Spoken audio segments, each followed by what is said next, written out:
네, 안녕하세요. 자, SK 바이오 사이언스 자 상장 이후에 어제 상승 나오고 오늘도 추가 상승까지 나왔는데 지금 윗꼬리에서 매수를 좀 하신 그런 분들이 상당히 많으신 것 같아요. 근데 제가 이런 말씀을 많이 드립니다. 이제 저한테 질문 주신 것이 홀딩을 해야 되느냐, 어떻게 해야 되느냐 고민이 많다 이렇게 좀 말씀하시는데 제가 이제 말씀드릴 때 이런 질문을 좀 드립니다. 매수를 하게 된 이유가 뭔지, 그리고 매수를 하실 때 어떤 기준으로 네, 그런 말씀을 좀 드리는데 아마 질문이나 종목에 대해서 보유하고 있는 종목이시기 때문에 대부분 이제 긍정적인 내용을 좀 기다리시는 분들이 대부분 아닌가 저는 그렇게 보여집니다. 내 주가라는 게 어느 누가 알겠습니까? 뭐 유튜버 주제에 제가 올라간다 내려간다 예 그것을 알 수 있는 것은 아닙니다. 어떤 누구든 주식에 있어서는 본인의 기준이 그래서 제가 이런 말씀을 드립니다. 왜 매수를 하셨는가? 신규 상장주? 네 오직 이거 하나입니까?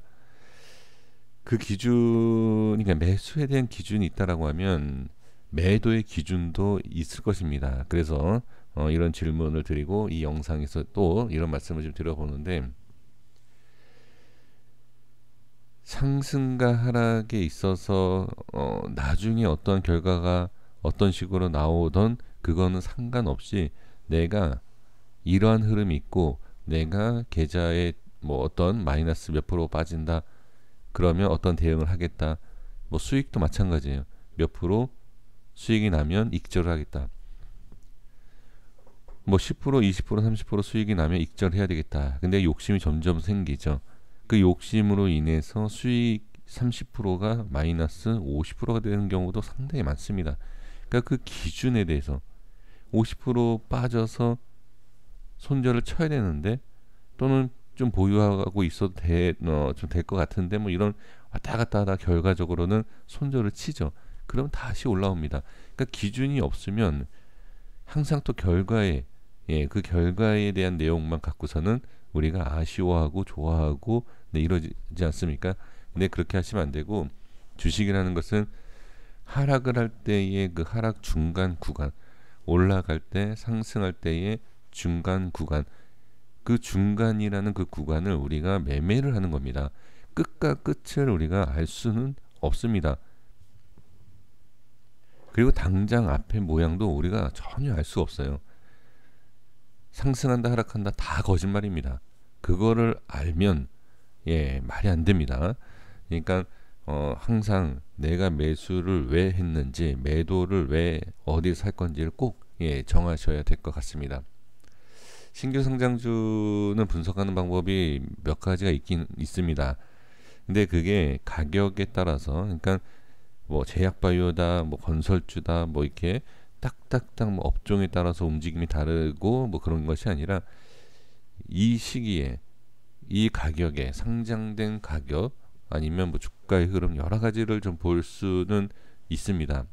근데 이제 가장 그것도 중요하지만 지금 상황에서는 어떠한 흐름이 바로 그러니까 결과가 나중에 지금 16만 6천 원이지 않습니까? 이게 뭐 50만 원 가 있다. 이거는 나중 얘기입니다. 그리고 또 나중에 뭐 이게 뭐 10만 원이 가 있다. 이건 나중 얘기예요. 이 나중의 흐름을 어떤 식으로 만족을 하시냐에 따라서 분명히 차이가 있지만 바로 앞에 그러니까 내일 당장인 거죠. 다음 주 월요일 날 어떤 흐름이 있는데 거기에 대해서 내가 어디까지 버틸 수 있을까 뭐 이러한 거 그것이 저는 가장 중요하다. 그러니까 짧게 대응할 것이냐 정말 중장기로 대응할 것이냐를 확실히 구분하셔야 됩니다. 신규 상장주 같은 경우에는 자, 이 말씀을 드리는 이유가 자, 시간에도 좀 더 밀렸죠. 이건 시간에 더 밀릴 수밖에 없습니다. 신규 상장주는 오늘 상한가라든지 급등을 하지 않으면 당연히 밀리게 되어 있습니다. 자, 그리고 이제 개인이 당연히 매수를 많이 하겠죠.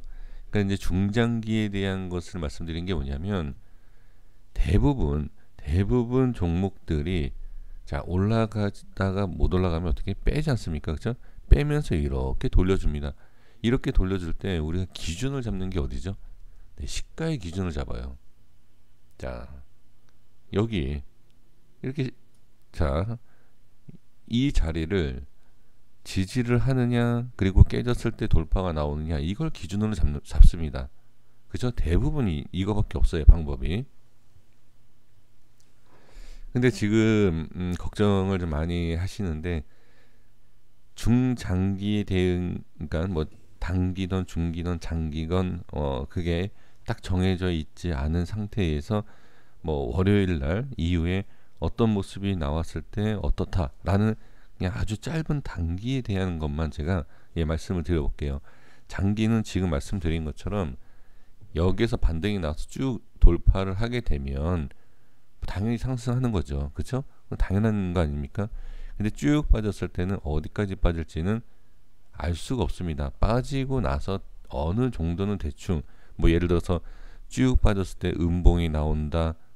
자, 음봉이 계속 나옵니다. 뭐 음봉이 나오다가 우리가 얘기하는 게 있지 않습니까? 아, 양봉 하나 나오는 걸 봐야 된다. 그쵸? 그럼 이 양봉 하나를 가지고서는 기준을 잡는 거죠. 그러니까 이러한 모습 외에는 확인이 안 돼요. 그러니까 먼 아주 중장기, 이 신규 상장주를 중장기로 보기에는 상당히 힘들 수 있다. 그리고 만약에 올라가면 상관이 없지만 빠졌을 때는 어느 정도 물량을 던지고 빠져서 밑에서 추가로 다시 매도한 물량을 밑에서 매수하는 전략, 이런 전략도 저는 필요하지 않을까. 자, 그래서 이제 바로 말씀을 드려보면, 제가 이제 캔들을 분석을 좀 합니다. 그러니까 캔들 분석을 가지고서는 종목 분석을 하는데, 지금 시간 내에 모습을 좀 볼 필요가 있어요. 시간 내에 보시면 16만 원입니다. 근데 제가 보기에도 캔들 이 16만 원짜리 있지 않습니까? 여기 위에 이 위에랑 이 밑에가 상당히 중요합니다. 지금 이 첫 번째 캔들이, 자, 강하게 슈팅이 나오고 두 번째 캔들이 강하게 슈팅이 나올 수 있는 상황이었지만, 자, 말도 안 되는 제 내용을 말씀을 드려볼게요. 정말 말도 안 되는 거니까, 자, 그냥 그런 게 있냐? 이렇게 그냥 생각만 해주시면 됩니다. 여기에서 강한 양봉이 이렇게 쭉 있어요. 만들어졌어요. 오늘 쭉 만들어졌다라고 하면 엄청, 그냥 이 뭐랄까요, 차트가 이렇게 되는 거죠. 그러니까 이걸 크게 보면 이렇게 되지 않습니까? 그렇죠? 근데 이렇게 만들어지기에는 사실 부담스러운 가격대다라고 볼 수가 있어요. 자, 어떤 의미인지 이해가 되십니까? 그러니까 그 뭐랄까, 좀 균형을 맞추기 위해서, 그러니까 자, 다시 한번 말씀드리지만 말도 안 되는 내용입니다. 근데 제가 생각하기에는 이 가격대 10만원, 20만원대에 상장이 돼서 주가를 쭉 끌어올리기에는 조금 부담스러움은 분명히 있다. 왜 그러냐면 이 종목뿐만이 아니라 지금 시장을 봐야 돼요. 네, 시장이 지금 시장 자체의 수급을 볼 필요가 있습니다. 지금 시장은 수급이 약합니다. 제가 이 내용을 지금 이 종목을 갖고서 말씀드리는 게 아니라, 이거는 제가 저번 주부터 계속 말씀을 드렸던 내용이에요. 물론 뭐 들으신 분이 계시고 못 들은 분이 계시겠지만, 들으신 분들이 꽤 되시기 때문에, 그래서 이 수급이 약함이 분명히 있기 때문에 이러한 어느 정도의 예상이 되는, 그리고 시장에 맞춰서 상장을 할 때에 시장의 흐름과 시장에 대해서 맞춰서 상장하는 경우가 많이 있습니다. 그죠? 제가 많이 말씀드리지 않습니까? 이 시장에 어떠한 업종이 들어왔을 때 그러니까 어떠한 상승이 나올 수 있다, 못 나온다, 이런 내용이 좀 포함되어 있는 게 있습니다.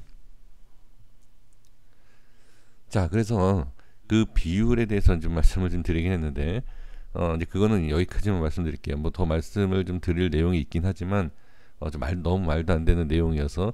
근데 지금 상황에서 이렇게 꼬리를 달고 음봉이 빠지는 상황에서 장대 양봉 바로 이렇게 타지 않습니까? 그러면 이 종목이 상승이 나오기 위해서는 이 자리에서 반등이 나올 수 있는 구간이, 자 지금 시간 외의 가격하고, 자 볼게요. 시간 외의 가격이 16만원입니다. 자 16만원이고 제가 보는 자리가 지금 15만 5천원대예요.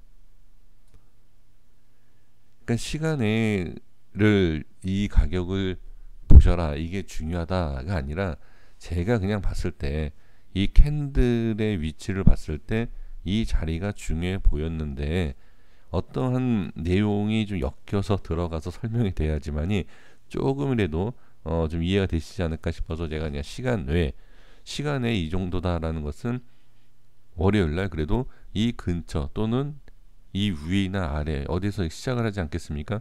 그래서 제가 그냥 말씀을 좀 드린 것이고, 개인적으로 그냥 캔들만 봤을 때는 15만 5천 원과 16만 원이 기준이 될 수 있다라고 저는 보여집니다. 왜 이걸 이 자리를 왜 보느냐라고 하신다라고 하면 이 음봉 때문에 그렇습니다. 이 음봉의 크기를 보시면, 자, 이 음봉과 이 윗꼬리에 대한 영향이 좀 있어요. 이 가격 사이를 이 윗꼬리의 크기만큼, 그 간격만큼 제가 그냥 본 것입니다. 예, 아주 뭐 간단하죠. 아무것도 아닙니다. 그런데 상승을 시켜 놓고서는 빠지는 그 위치만큼 지지선이 만들어질 수 있다. 자, 즉 어떤 내용이냐면, 갭상승을 하고 나서 저항을 만들지 않습니까? 이만큼. 그러면 만약에 지지가 된다라고 하면 이만큼의 간격이 지지도 될 수 있지 않을까라는, 이거는 뭐 제가 지어서 얘기하는 게 아니라 차트에 대해서 캔들을 이렇게 공부를 하시고 확인하시다 보면 이러한 경우가 있습니다. 그래서 그것을 제가 적용을 시켜서 말씀드린 것이고, 그러면 이 우에서 시작을 한다든지 주가가 이 우에 있다라고 하면 여기가 지지가 돼야 된다라고 저는 개인적으로 생각하고요. 만약에 밑으로 빠진다라고 하면 여기가 저항이 생기지 않을까라는 생각을 좀 해봅니다. 주가가 상승할지 하락할지 절대 모른다라고 제가 말씀드리지 않습니까? 이 또한 정확하다라고 저도 말씀을 드릴 수는 없습니다. 하지만 그 동안에 제가 신규 상장주의 캔들을 봤을 때 이러한 경우가 있다라고 해서 말씀을 드리는 거니까 한번 참고만 해보시고 주가가 어떻게 움직이는지를 좀 보시면 좋을 것 같습니다. 네, 신규 상장주 매매는 쉽지가 않아요. 내가 좀 기다리면은 저 위에 올라가 있고, 내가 매수를 하면 이게 빠져 있고, 그쵸? 신규 상장주가 올라가기 위해서는 정말 나한테 기회를 과연 왜 주는 것인가, 이렇게 생각을 해볼 필요가 있습니다. 신규 상장주는 당연히 개인들한테 물량을 떠넘기고 빠져나와야 하는, 그쵸? 큰 손들은 당연히 그렇게 돼야 돼요. 그래서 결과적으로는 개인들한테 넘겨야 되는데, 그 넘기는 과정의 모습을 우리가 잘 판단하셔야 됩니다. 예, 그래서 신규 상장주 매매가 쉽지가 않은 겁니다. 자, 그리고 거래량이 어마어마하게 터진 거를 확인할 수가 있습니다. 자, 이 거래량에 대해서도 좀 조심하셔야 되고, 이 거래량 같은 경우에는 나중에 주가가 올라갔을 때보다는 내려갔을 때의 이 거래량이 따로 다른 또 역할을 할 수 있고 분석하는 데 도움이 된다, 이렇게 말씀을 드려보도록 하겠습니다. 자, 이해가 안 되시고 전혀 와닿지 않는 그런 내용이신 거 저도 잘 알고 있습니다. 자, 근데 일단은 월요일날 주가의 흐름을 보시고 어떤 흐름이 있는지를 좀 확인을 해 보셨으면 좋겠습니다. 월요일날 저는 차라리 이 라인 때 전혀 상관없이 그냥 주말에 뭐 어떤 좋은 내용이 나온다든지, 아니면 딱 월요일날 시작할 때 갭을 이렇게 띄어서 양봉 하나 강하게, 이 모양은 괜찮거든요. 이렇게 이런 식으로, 아니면 바로 이런 식으로, 이런 양봉이 나와도 전혀 이상하지 않고 괜찮습니다. 그래서 이 라인 내려오는 게 아니라 바로 이렇게 강하게 양봉으로 쭉 끌어올려주는 네, 그런 모습이 한번 시원하게 예, 나오기를 한번 기대를 같이 해 보도록 하겠습니다. 여기까지 하겠습니다. 구독과 좋아요 부탁드리겠습니다. 감사합니다.